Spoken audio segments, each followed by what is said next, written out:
My position is that the black woman's disrespect and rebellion against the leadership and the authority of the black man is a direct cause of the breakdown in our black family structure. Now, of course, there are many black people who consider those fighting words because as black women, we have never been subject to the kind of examination that our men have been subject to since we have been here. We have been somewhat protected and shielded from any kind of critiquing about our personal behavior, whereas our men have always been up for examination. The book is not an attack on black women. I have never said that all black women do everything that I list in my book. None of us have lived long enough to do everything that I list in the book, but most of us do some of the things that I've listed in my book. And I do say that it is not because of generalizations that we are all victimized by some of the negative patterns of behavior in the book, but the book just represents our collective contribution. This is some of everything that we have done, or that we do daily, that contributes to the breakup of our relationship, the destruction of our man, and the failure of our children to be able to function. They did not tell us that all of that, being my own person and I'm independent, would lead to separation, loneliness, celibacy, and lesbianism. They didn't tell us that if you give up the man, you're going to take one of these things and it's worse and it will destroy your nation. They didn't give us that information. They made us think that it was some kind of glorified position to brag about the fact that I got my own job, my own credit card, my own car, so I don't need no man. I don't even know how we got that mixed up. Ain't none of that got nothing to do with being with no man.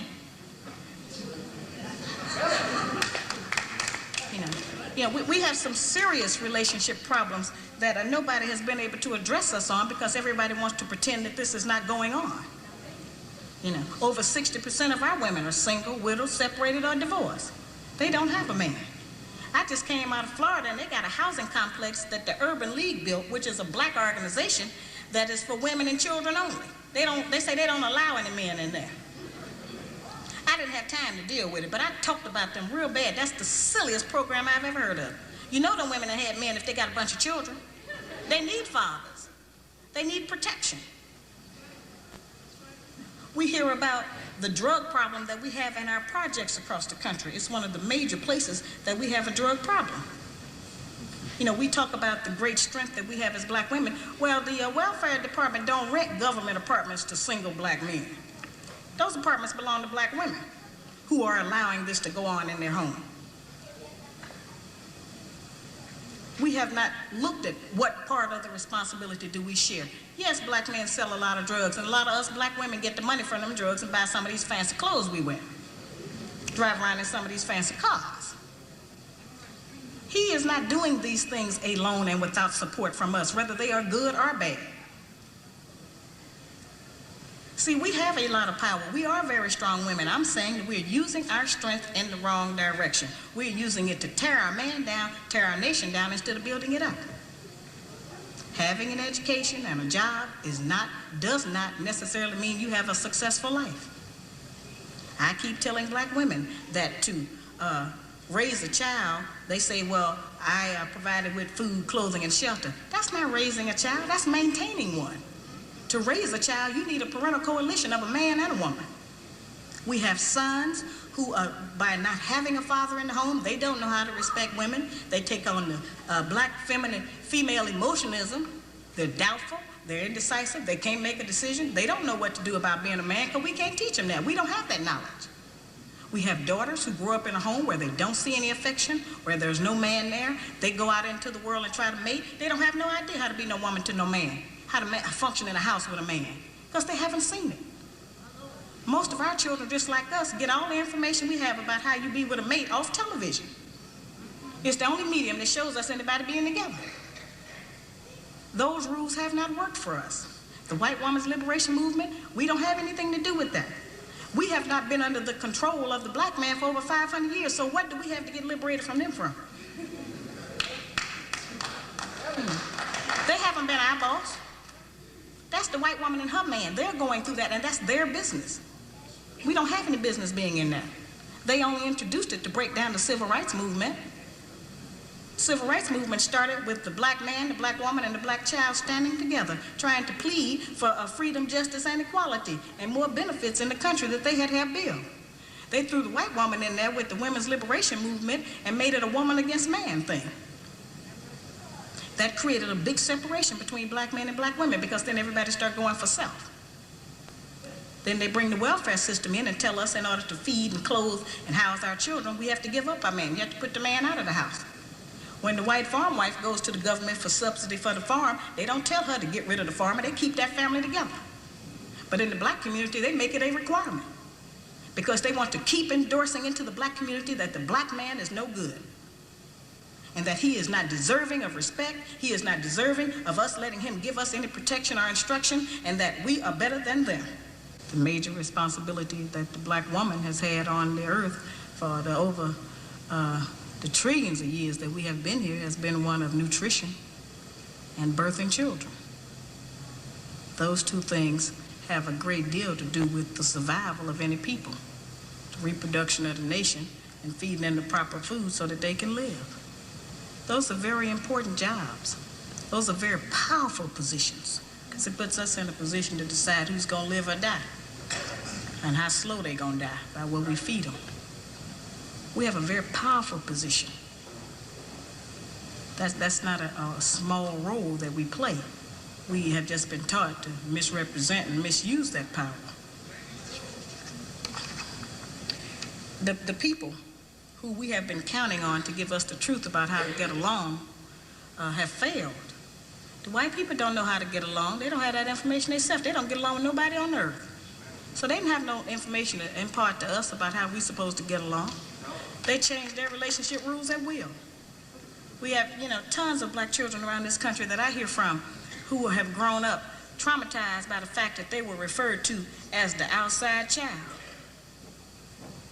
When we were having children like that, they called it illegitimate children, until the white woman started having them, and now it's single parenting. See, they changed the rules according to what they're doing. So I've called on our people to change them depending on what we want to do, what our needs are. There's another need that has not been addressed in our community, because nobody will deal with it, and that's one that God did not create three sexes. We only have men and women. Now, I have not said that we should reject the sisters who try to act like men and the men who try to act like women. I'm not saying to reject them from among us, but they need to be taught. We don't have to accept that as some kind of normalcy, because that's not normal. I'm trying to demonstrate how they have set rules that they have forced us to follow that they don't even follow themselves. They change the rules to suit them when they get ready. We can change them to suit us when we get ready, especially if we have what we have now, which is a failing system. It hasn't worked for us. We don't have to be ashamed that it hasn't worked for us. But we do have to be ashamed of the fact that we keep plodding behind it and not trying to make the corrections that will help our people to survive. He wants to keep us in this condition. He wants to keep us separated from our man, because he knows that the only door, the only route he has to destroy our black man is through the black woman.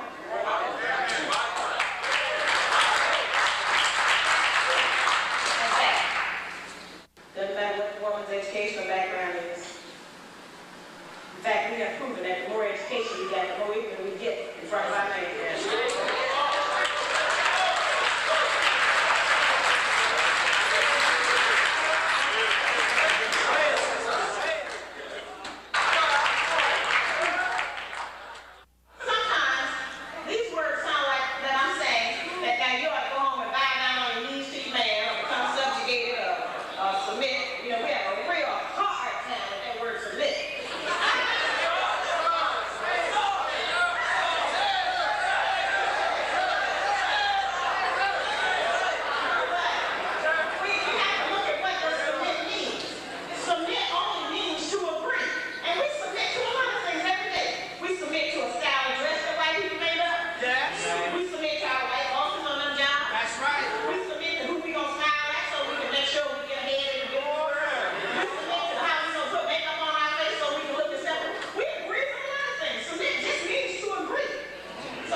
represent the missing link as black women. The black man has been dissected, examined, the white man, the white woman, and the black child. But it has been us as black women who have never been examined. We have been protected, we have been insulated, we have been kept from any kind of criticism about our personal behavior in the home and outside of the home, and we have been given the false compliment that we are the backbone of the black nation. There is no doubt in any community in this country that the men in those communities are the backbone of their nations. There is no doubt in the white community that the white man is the backbone of his nation. The European, the Buddhist, the Korean, the Japanese, the Hispanic, all of those men are the backbones of their community, and there's no doubt about it. It is only in the black community where those values have been transposed and where they put that burden on us and tell us that we are the backbone of the black community, which is a direct insult to the black man and implies that he don't have no backbone and that his women have to represent him.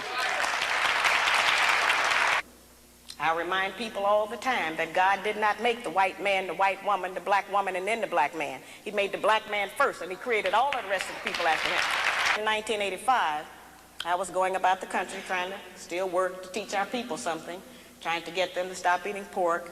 And at that time, I was having what I call get off those hog lectures. And I would take the microscope out, and I would show black people how even if you cook pork, you couldn't kill the worm. I would show them that the worm was still alive in the meat after heat, because that's what they told us, that you could cook it and kill the worm. And so I would show them what it did to the brain and the spinal column. And so there were many black men who wanted to stop eating pork. They wanted to change their diets, and they were in agreement. But it was the black woman who I found who was the most adamant, who refused to change her cooking habits, who didn't want to shop differently, who didn't want to do any different meal planning. And so I say, well now, if we are refusing to provide the black man with the proper physical food when we know food is what sustains life, then what else are we keeping from him?